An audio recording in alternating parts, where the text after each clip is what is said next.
Mr. Chairman, delegates, special guests, brethren, greetings.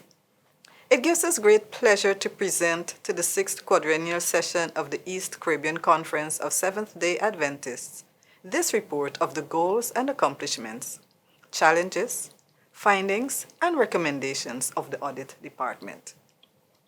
The auditors, embracing transformation through growth and partnership, achieved great success during the quadrennium. An audit is conducted in accordance with the rules and procedures adopted by the Seventh-day Adventist Church. In planning and performing our audits, we therefore consider the church or school's internal control, legal affairs, and compliance with organizational policies. Accordingly, the audit included inspection of the financial and non-financial records. Why conduct an audit inspection? We are counseled in the Church Manual, page 85, that books should be audited.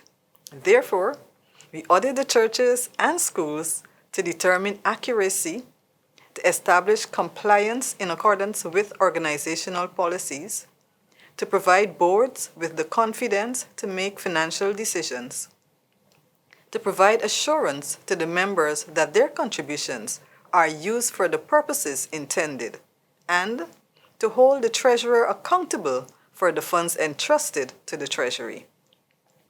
The inspection performed yearly provided assurance that the policies were adhered to.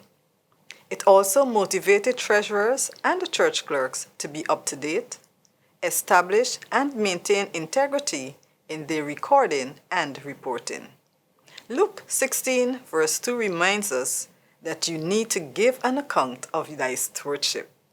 And Ellen White reiterates, the accounts of every business, the details of every transaction, pass the scrutiny of unseen auditors, agents of him who never compromises with injustice, never overlooks evil, never palliates wrong. Education, page 144.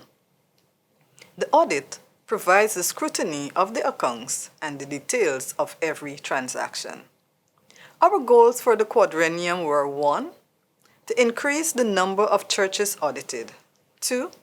To conduct more training sessions. 3. To audit all schools and churches yearly. 4. To motivate the churches to transition from manual to electronic accounting, utilizing the ChurchPal software authorized by the conference. And 5. To train church treasurers to use ChurchPal efficiently. What have we achieved? Training. In Dominica, workshops were held for all treasurers and their assistants in 4 districts: South Central, Central, Northern, and Eastern. 14 treasurers and 8 assistant treasurers attended. A training session was convened in Dominica with the principals, business managers, and assistants, providing meaningful strategies and tools for management of funds and internal control. The auditor embarked on training the treasury team of the churches to efficiently use the ChurchPal software. To embrace transformation, from August 2018 through March 2019, each week a church was visited by the auditor who observed the counting and recording process, met with the treasury team, and addressed internal control procedures and gave hands-on training for ChurchPal. In 2020, new and some former treasurers were coached using the first month of the year to efficiently use the ChurchPal recording, reconciling, and reporting features. As a result, treasurers were more confident to present ChurchPal-generated reports at church board. Reconciliations were done monthly, and the morale of the treasurers were boosted. The auditor also attended church board meetings to assist board members to understand the data presented on the ChurchPal-generated reports, which is well outlined and detailed, and to clarify the failed items highlighted on the new audit report. And so, as we partnered with God, transformation was achieved. With the goal to ensure that all churches were audited within a financial year, we have experienced a more than usual steady growth from partial to near and to total completion of audits. I am happy to report that all 30 reporting churches in Dominica were audited in 2019 and 2020 and are now up to date. Some were commended for the good work done, while others received unsatisfactory reports.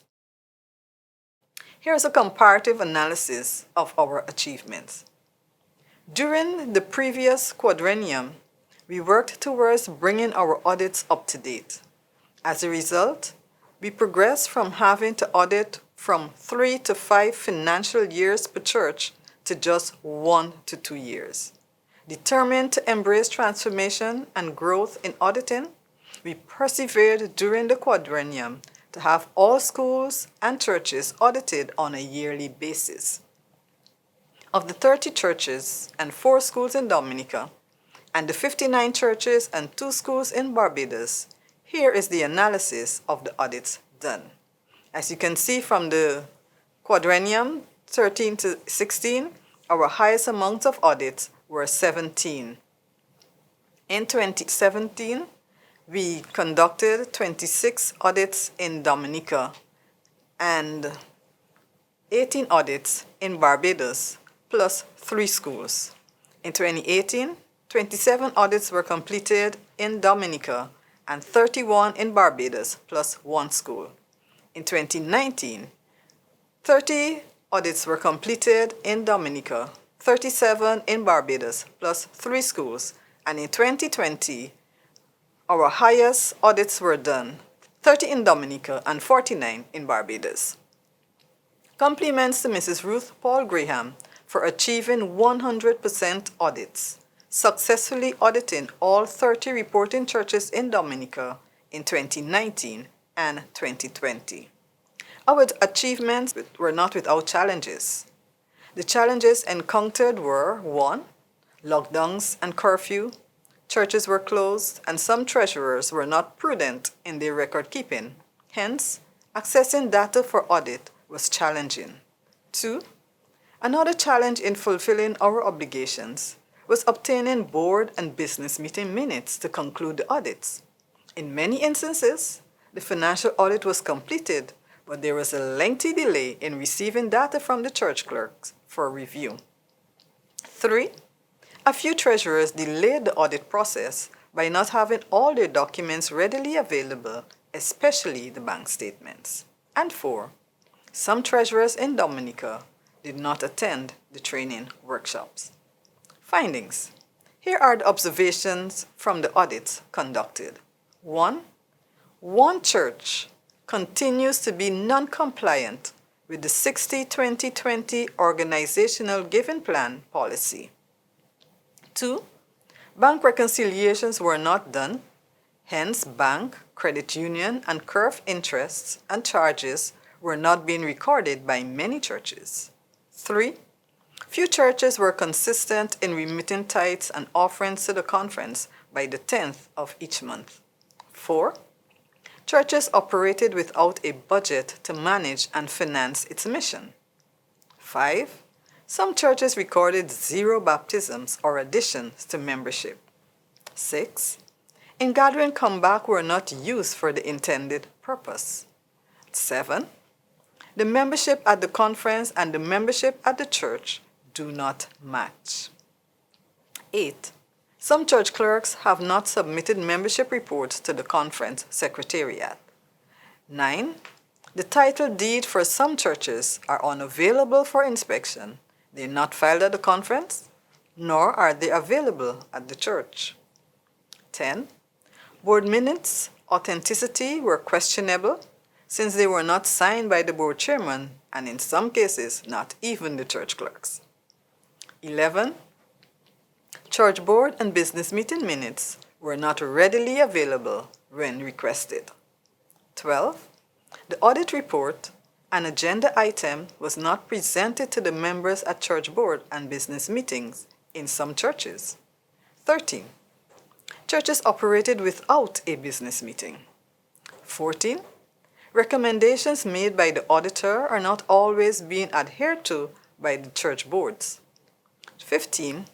Internal control has improved. 2 or more persons are now counting the offering. Offering count sheet records are signed and secured for audit. 16. Another improvement, tithe slips. The supporting document for income were secured and presented for inspection and audit. 17. There was improvement in receipts supporting expenditure and the filing of those receipts. 18. More churches presented completed records for inspection and audit. A few are still delinquent. 19. Churches started remitting funds for insurance. 20. There is a more efficient use of the ChurchPal software. And 21. Most church treasurers are more accountable, proficient, and efficient in the management of the church treasury. And 22. We also observed that combined budget was 53 to 64% of the tithe income in Dominica, whereas in Barbados, it was just 26 to 32%. And here is the graph representing those figures. Our vision for the future. We envision that in the future, in the new quadrennium, that 1. All treasurers and business managers will present the church and school records yearly for audit. 2. All churches will make use of the ChurchPal software. 3. That treasurers remit tithes and offerings to the conference by the 10th of each month. And 4. Treasurers must disclose and submit reports of all financial transactions and bank statements to the church boards, especially when confirming that remittances were submitted to the conference. And 5. All church boards will ensure that their internal auditors are functional. 6. That church clerks maintain up-to-date signed minutes to be presented promptly when requested for audit. And 7.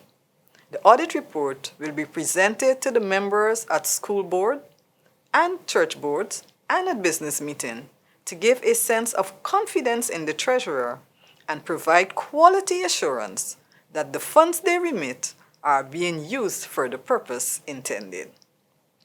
Commendations and gratitude to our church treasurers, church clerks, principals, and business managers, and all assistants who work untiringly for the Master in his vineyard.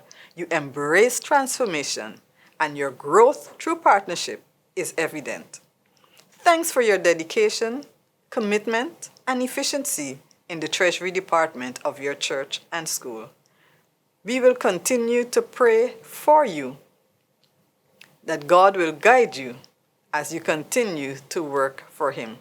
Congratulations to Mrs. Ruth Paul Graham for achieving 100% audits in 2019 and 2020. To God be the glory. Thanks to our Heavenly Father for the security of His funds. Thanks to all those who partnered with God, doing their tasks faithfully and giving account of their stewardship. Appreciation and gratitude to the conference administrators and treasury staff, Mr. Clifford Trotman, and our pastors who made it possible for us to function efficiently. Finally, I express gratitude to God for using us to give dedicated service to effect transformation and growth through partnership with Him. Thanks to our family members for their prayers and support. I thank you.